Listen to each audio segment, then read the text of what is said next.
What's up everybody, Ben with the BTC Sessions here, and this is your daily session.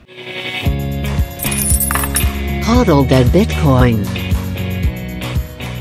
Alright, before we dive into the news, I just want to remind everybody, if you can, head over to my website, btcsessions.ca. There you can reach out to me and book me for your own BTC session if you want to learn about Bitcoin, setting up a wallet, proper security, or really any topic that you'd like to be a little bit more well informed on. I will see you there. Also, if you'd like to, you can head to Teespring and grab some BTC Sessions swag. One of these days, maybe somebody will even buy one. I'm gonna keep shilling until I see somebody with it on Twitter. Anyways, we're gonna move on. We're gonna dive into the news. So there's a series of stories here, and that's kind of be the theme of the day, but people are speculating on what the value of Bitcoin is because there is the World Economic Forum happening in Davos, and this is now a subject that people like to talk about there or prior to. So we see a few things here. The Bank of International Settlements has come out and said that the proof of work algorithm on Bitcoin needs replacing. They recommend switching to proof of stake, which is a very unproven technology thus far. They say that Bitcoin is too expensive to secure, and there's too much work that needs to go into securing the networks that you have transactions that are vetted and done well.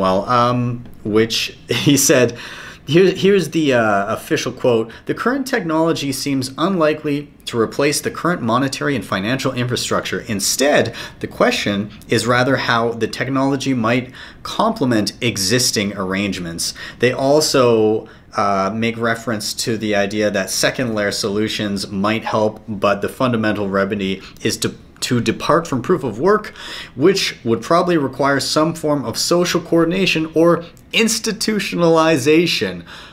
Imagine that, an institution like the Bank of International Settlements recommending that Bitcoin be institutionalized. Wow.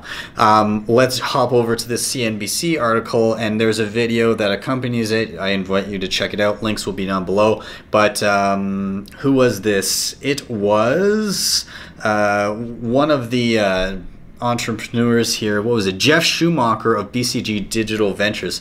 He said that Bitcoin will go to zero. He cites things again like proof of work and talks about how it is so wasteful, and how if Bitcoin were to become a world currency, that it would contribute to 20% of carbon emissions worldwide.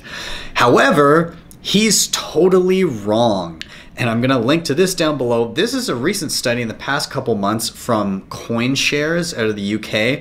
And here in this actual white paper that they put together, you can see that 77% of Bitcoin mining is done via renewable energy sources, and only 22% comes from fossil fuels or nuclear. And that's in contrast to the global average renewable energy use of 18%. So more or less, Bitcoin mining is the most green industry on the planet. And it's monetarily incentivized. People are directly incentivized to go and find cheaper, more renewable ways to power their mining equipment in order to reap their rewards and benefits in the form of newly created Bitcoin. So the whole argument is just stupid and totally wrong. So I invite you to go check out that white paper, so next time somebody brings up the fact that Bitcoin is an environmental crisis, you can shove that in their face. Now, on the positive side of things, you have the Nasdaq CEO predicting that Bitcoin, or more specifically, she kind of broadens it out and says cryptocurrency could become global currency of the future.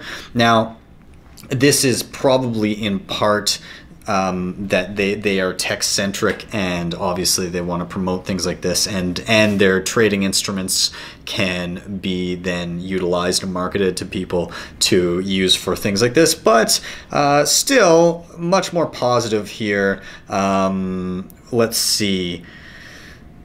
Where's the quote? Okay, the invention itself is a tremendous demonstration of genius and creativity, and it deserves an opportunity to find sustainable future in our economy. So pretty positive overall. Nothing super specific is said, but you know, a fun soundbite for us Bitcoiners.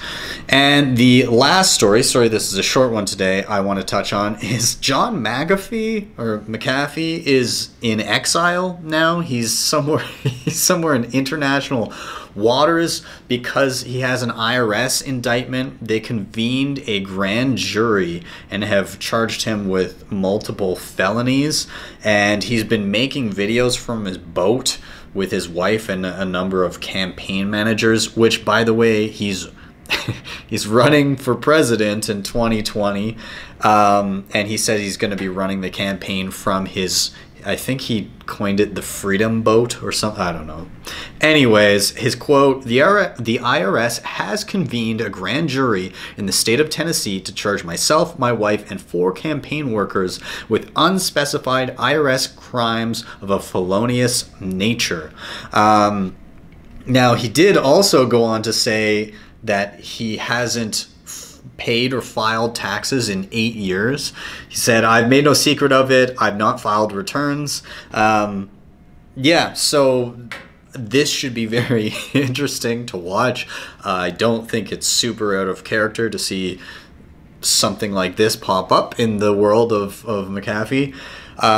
For those of you unfamiliar, he is the creator of McAfee Virus Scan, which he's since departed a long time ago, but more recently in the crypto space, he's been known for things like the BitFi hardware wallet that claimed to be unhackable, that was promptly hacked by people, and those, after a Twitter war ensued, those claims were retracted by the BitFi team. And he also said that he will eat his own dick on national television if the price of Bitcoin does not hit $1 million by 2020.